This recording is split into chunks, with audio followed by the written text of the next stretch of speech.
오늘은 표적을 구하는 자와 기적을 구하는 자라고 하는 말씀의 제목으로 하나님이 주시는 말씀을 전하길 원합니다. 복음서에는 사람이 자연의 현상으로는 이해하지 못하는 마법과 같은 기적들이 많이 기록되어 있습니다. 오늘 본문에도 무리를 걸으시는 예수님에 대한 기적이 기록되어 있는데요. 예수님이 바다 위를 걸으셨습니다. 사실 예수님이 행하신 모든 일들이 다 기적입니다. 가나의 혼인잔치에서 물이 변하여 포도주가 되고 불치의 병들을 다 능력으로 고쳐주셨고 귀신들이 쫓겨나가는 것들 모두가 다 기적들입니다. 물고기 두 마리와 보리떡 5개로 5천 명을 먹이신 것도 모두 사람이 자연현상으로는 이해할 수 없는 기적입니다.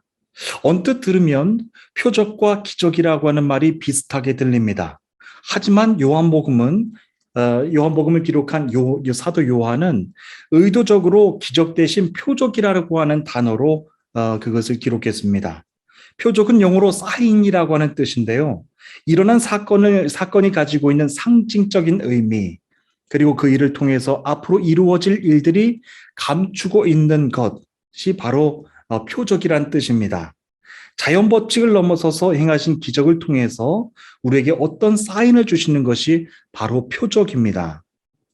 복음서에 예수님의 기적들이 기록되어 있는 이유는 단순히 예수님이 초자연적인 능력으로 기적을 베푸셨다라고 하는 사실을 알려주기 위한 것에 그치기 위한 것이 아닙니다.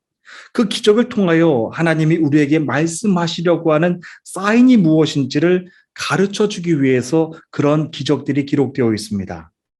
예수님 요한복음에는 왜 그러나 기적 대신 표적이라고 하는 단어를 기록했는지 그 요한복음의 말씀에 보면은 다 기록되어 나왔습니다. 요한복음 20장 30절 31절에 기록된 말씀인데요. 예수님께서 제자들에게 앞에서 이 책에 기록되지 아니한 다른 표적들도 많이 행하셨으나 오직 이것을 기록함은 너희로 예수께서 하나님의 아들 그리스도이심을 믿게 하려 하며 또 너희로 믿고 그 이름을 힘입어 생명을 얻게 하려 함이라 라고 기록되어 있습니다. 이 구절에서 표적을 기록한 목적을 두 가지로 기록해 놨습니다. 첫 번째는 예수님이 하나님의 아들이요. 메시아라고 하는 것을 제자들로 하여금 믿게 하려 하기 위해서 그렇게 표적을 기록해 놨습니다. 그리고 두 번째는 예수님을 믿고 그 이름을 힘입어 영생을 얻도록 소유하기 위해서 그렇게 기록해 놨다고 하는 것입니다.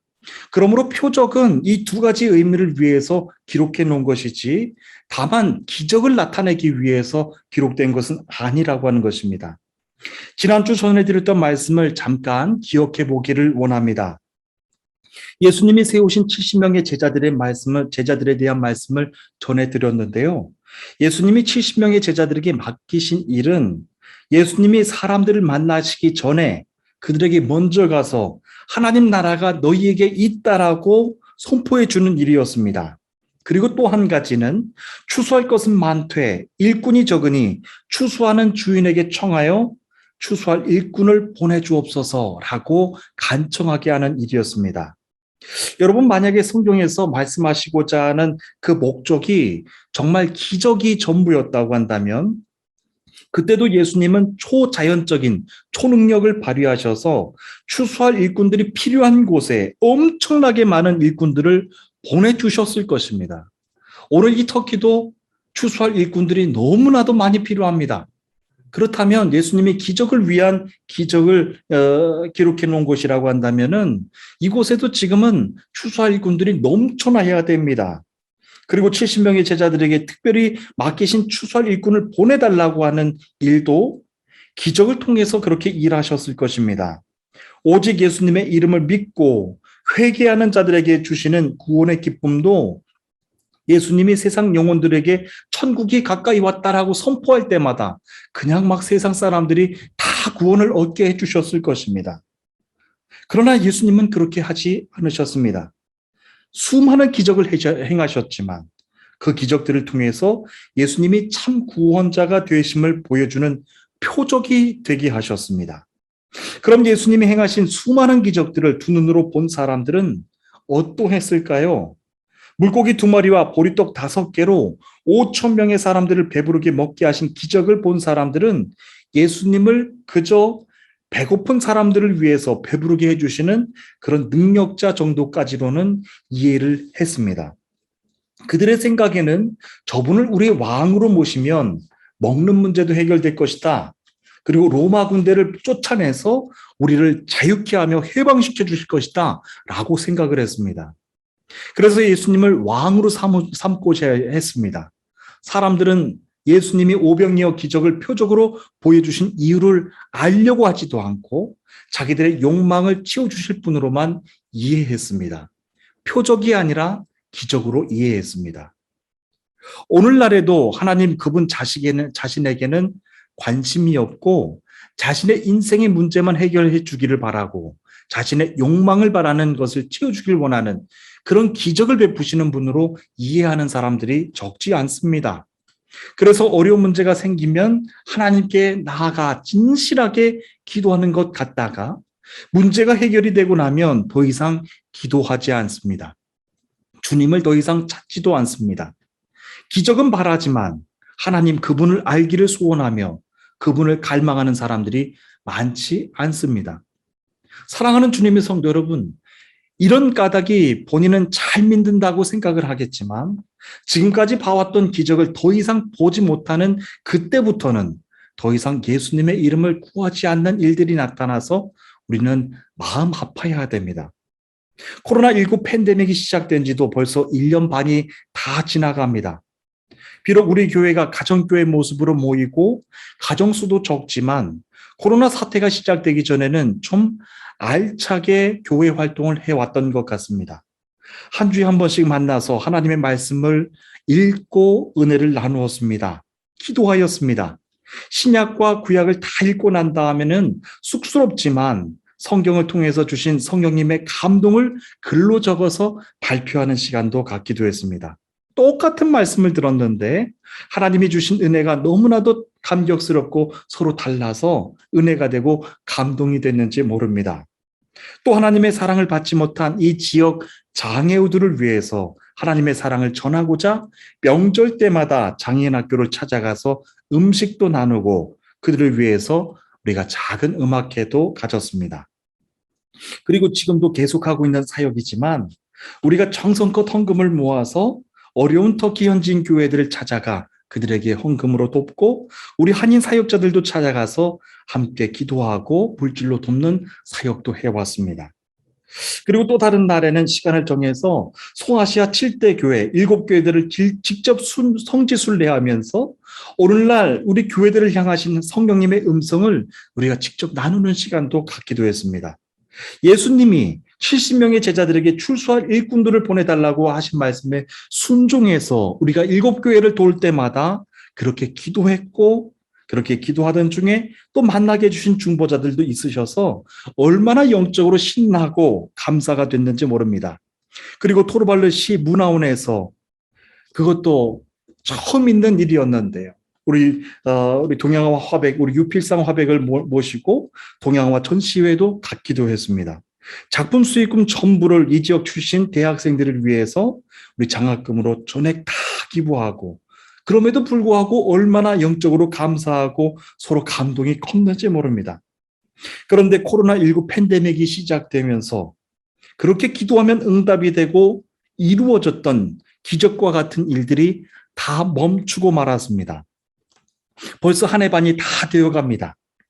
저는 하나님께서 오늘 주시는 말씀을 묵상하면서 지난 한 해 반을 나는 어떻게 지내왔는가에 대해서 다시 한번 돌아봤습니다.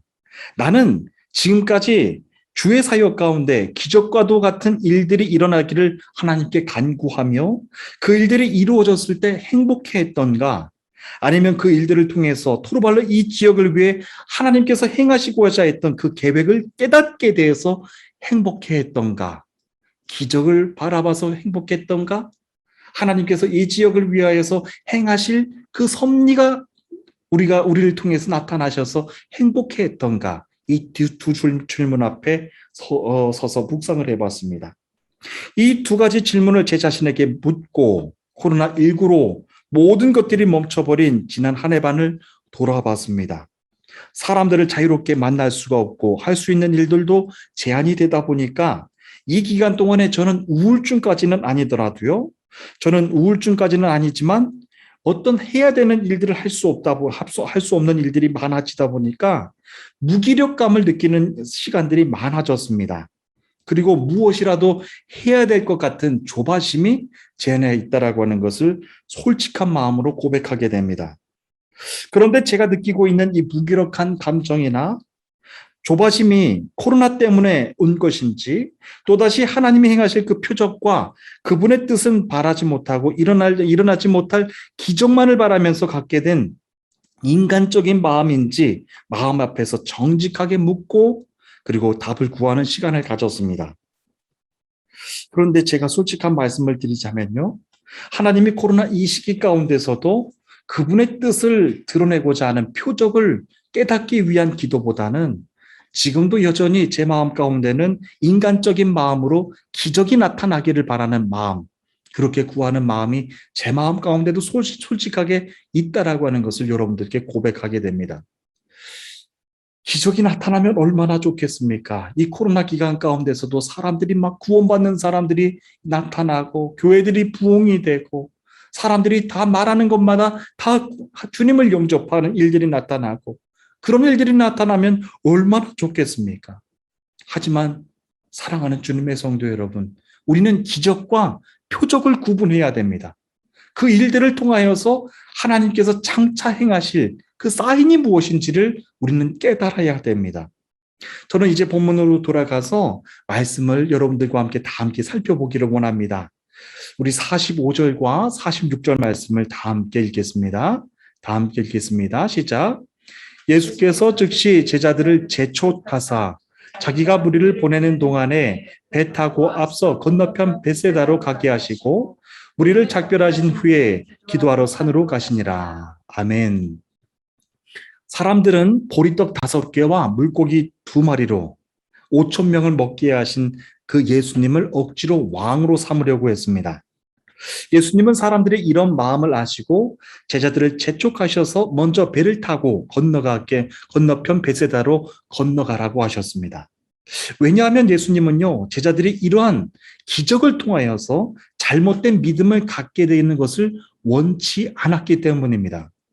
예수님은 제자들이 다 떠나신 후에 산으로 홀로 기도하러 올라가셨습니다. 예수님은 사람들이 보내는 박수갈채나 환호성에는 전혀 관심이 없으셨습니다. 우리 주님은 세상에 자기 왕국을 세우려고 오신 분이 아니었기 때문입니다. 예수님의 관심은 오직 하나님 나라와 하나님 나라의 뜻이 십자가를 통하여서 이루어지는 것, 그것밖에는 없으셨습니다. 그래서 사람들을 피해서 우리 주님은 홀로 산으로 올라가셨습니다. 밤이 새도록 기도하셨습니다. 그런데 새벽녘에 보니까 제자들이 힘들게 노젓고 있는 모습이 보였습니다. 우리 이어서 47절과 48절에 있는 말씀을 다 함께 읽겠습니다. 읽겠습니다. 시작. 점을 매 배는 바다 가운데 있고 예수께서는 홀로 무태 계시다가 바람이 거스름으로 제자들이 힘겹게 노젓는 것을 보시고 밤 사경쯤에 바다 위로 걸어서 그들에게 오사 지나가려고 하시매. 아멘. 여기에서 기록된 밤 사경이라고 하는 것은 새벽 4시를 의미합니다. 예수님이 밤부터 기도하셨으니까 새벽녘까지 하나님의 뜻을 구하기 위해서 오랜 시간 기도하셨다라고 하는 것을 알 수 있습니다. 예수님의 지시를 받고 건너편으로 베세다로 가고자 했던 제자들은 갑작스런 풍랑을 만나서 더 이상 앞으로 가지도 못하고 뒤로 오지도 못하는 그런 일을 당하게 됐습니다. 밤이 새도록 바다 가운데 멈춰서서 고난을 당하고 있었습니다. 배가 앞으로도 가지 않고 돌풍을 만났으니 제자들은 어둠 속에 오랜 시간을 두려움 가운데 갇혀 있어야만 했습니다. 갈릴리 호수를요, 여러분 갈릴리 바다라고도 부릅니다. 고대 히브리어에서는 호수와 바다를 따로 구분하여서 기록하지 않았기 때문에 따로 구분하지 않고 얌이라고 하는 단어로 표기했기 때문에 이는 엄연하게 말하면 바다를 의미합니다.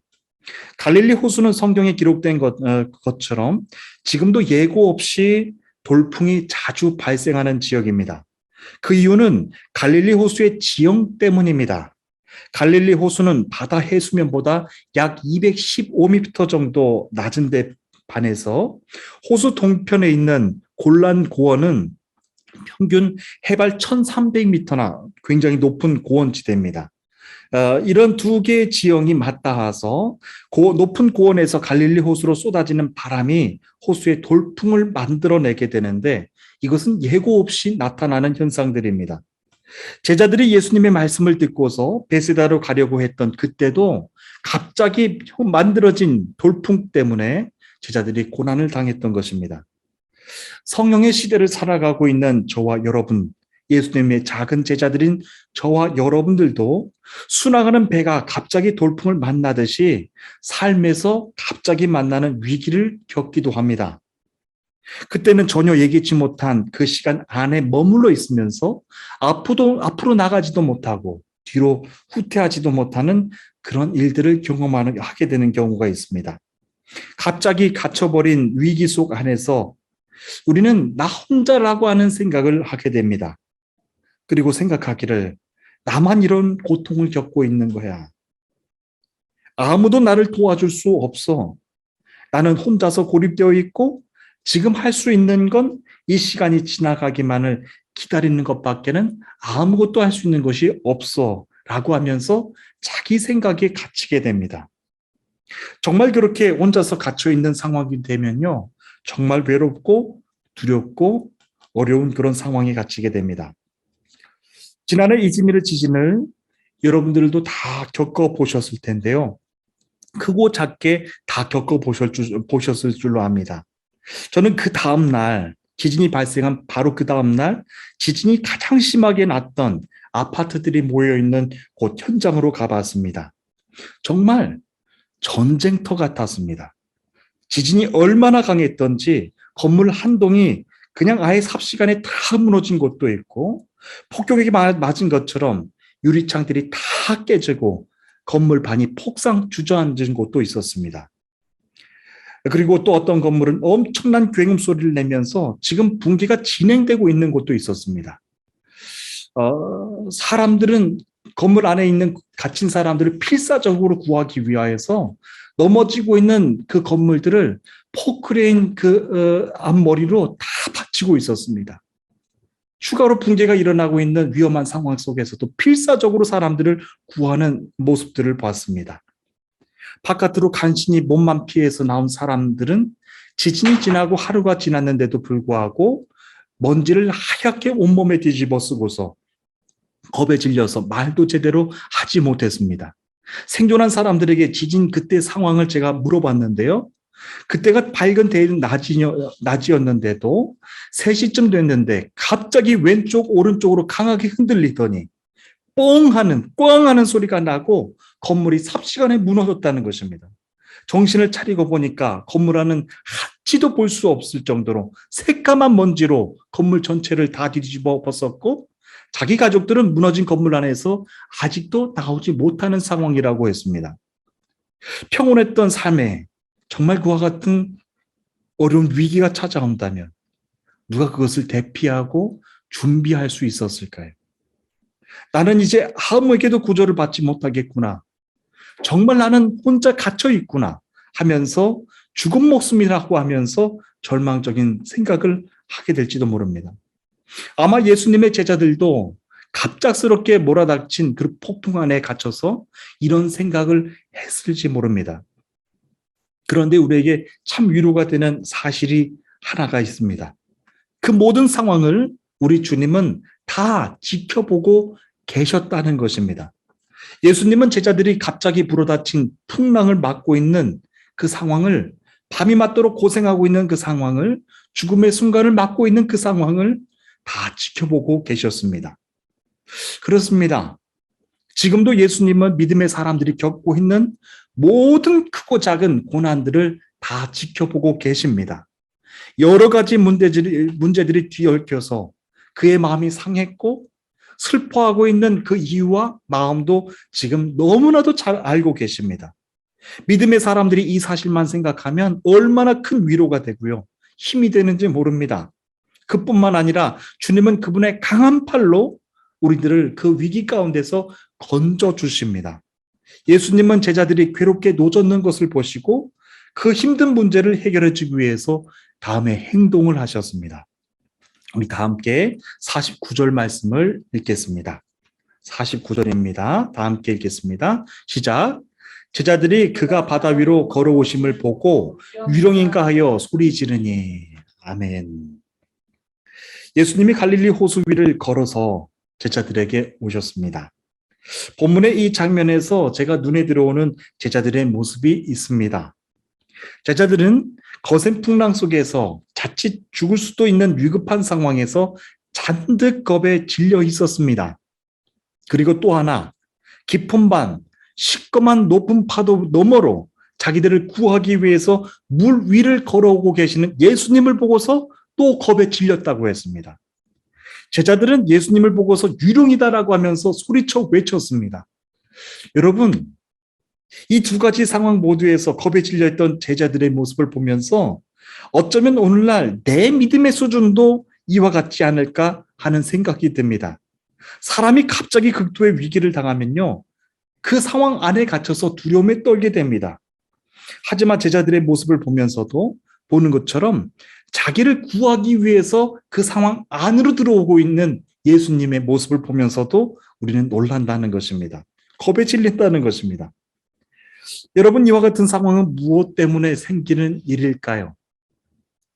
예수님이 나를 구하러 오시는데도 불구하고 제자들은 겁에 질렸습니다.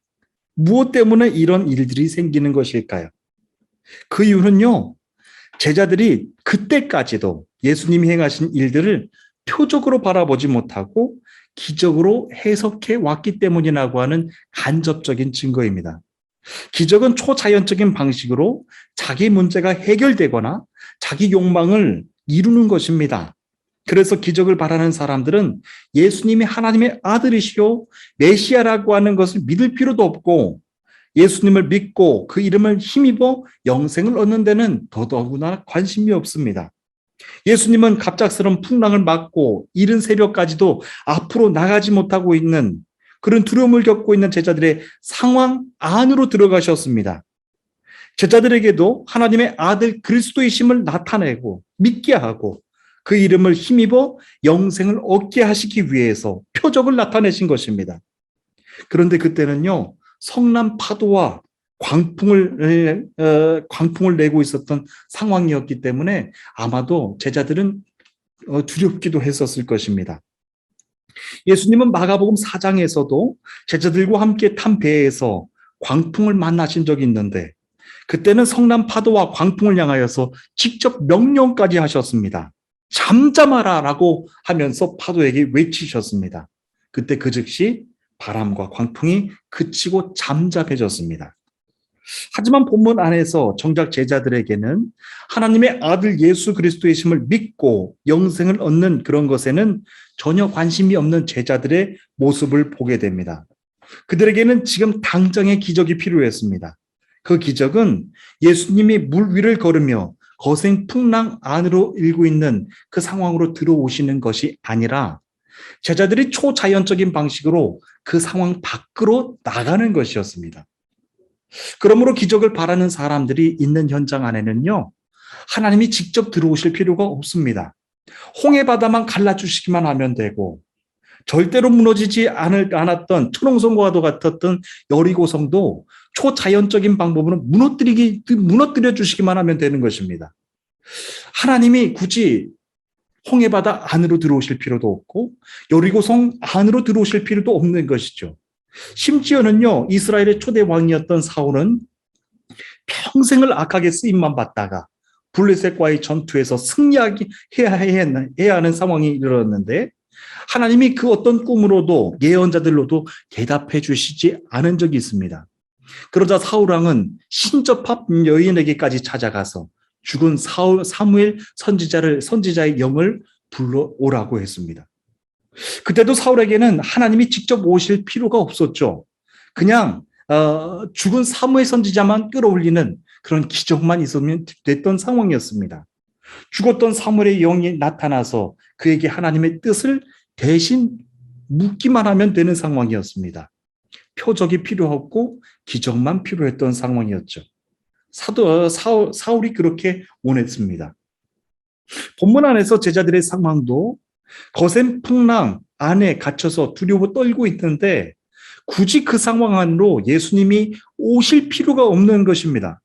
그 순간 제자들은 당장의 기적은 필요했지 예수님이 하나님의 아들이거나 영생을 얻는 것, 그런 것들에게는 전혀 관심이 없었던 것입니다. 기적은 말했지만 캄캄한 새벽 무섭게 그 풍랑까지도 잠잠케 하실 예수님, 하나님의 아들 예수 그리스도에 대해서는 전혀 관심이 없었기 때문입니다. 예수님은 겁에 질려 있던 제자들에게 내니 두려워하지 말라고 말씀하셨습니다. 이제 마지막으로 50절부터 52절까지 있는 말씀을 다 함께 읽겠습니다. 시작. 그들이 예수를 보고 놀람이라. 이에 예수께서 곧 그들에게 말씀하여 이르시되 안심하라, 내니 두려워하지 말라 하시고 배에 올라 그들에게 가서 바람이 그치는지라. 제자들이 마음에 심히 놀라니 이는 그들이 그 떡 대시던 일을 깨닫지 못하고 도리어 그 마음이 둔하여졌습니다. 아멘.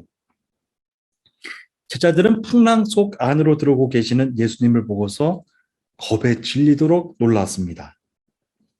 예수님은 제자들에게 안심하라, 내니 두려워하지 말라고 하셨습니다. 그리고 예수님이 배에 오르시자 바람은 그 즉시 그쳤습니다. 그때 그 상황에 대해서 성경은 이 두 구절로 짧게 기록을 했지만 우리는 여기에서 매우 중요한 것 한 가지를 깨닫게 됩니다. 예수님이 제자들에게 안심하라고 하신 말씀은 단순하게 인간적으로 안심하라 라고 하는 말과는 다른 능력의 말씀이셨다라고 하는 것입니다.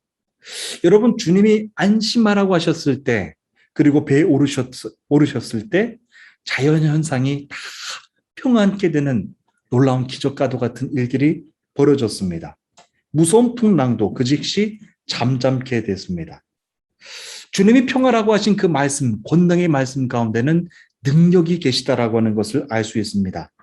두려운 상황 속에서 있는 사람에게 안심하라고 하는 사람들의 말은 누구나가 할 수 있는 것입니다. 안심하라고 하는 사람들의 말 속에는 그러나 주님이 말씀하신 것처럼 권능의 능력의 말씀은 없다라고 하는 것을 우리가 알 수 있습니다.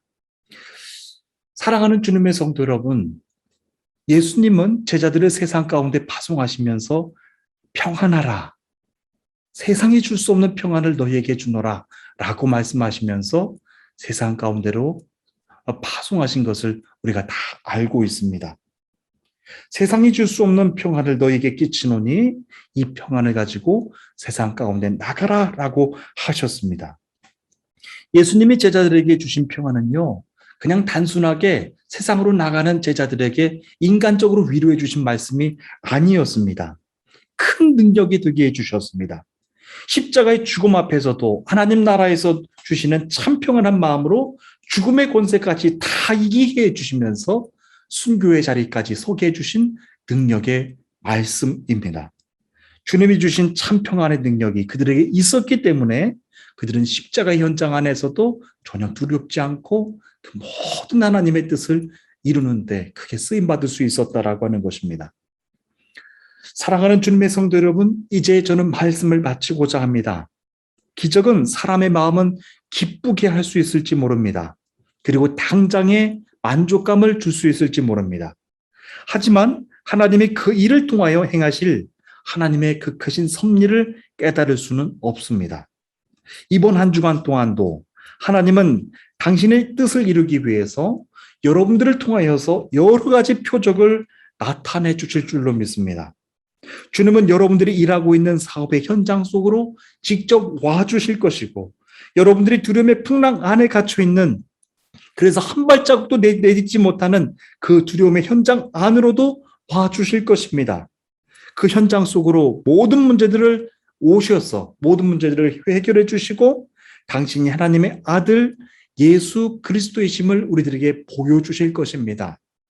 그리고 그 영생의 기쁨을 누리며 여러분들의 삶 속에서 살아가도록 그렇게 인도해 주실 것입니다. 주님이 오실 때 기적을 바라는 자는 주님이 오시는 것도 두려워할 것입니다. 하지만 그 일을 통하여서 하나님이 행하실 그 일을 깨닫기를 원하는 사람들은 주님 어서 오시옵소서. 하나님의 아들 예수 그리스도시요. 어서 오시어서 당신이 행하시고자 하는 그 일을 하시라고 내 모든 사역 가운데 내 모든 사업과 가정 가운데 하나님의 그 섭리로 충만케 해달라고 간절하게 바랄 것입니다. 이번 한 주간 동안도 하나님께서 표적을 행하실 터인데 하나님이 주시는 그 모든 참 평안의 능력이 가정과 사업장과 여러분들 자자손손 대대에 가득 넘치시기를 간절히 축복합니다. 우리 다 함께 기도하시겠습니다.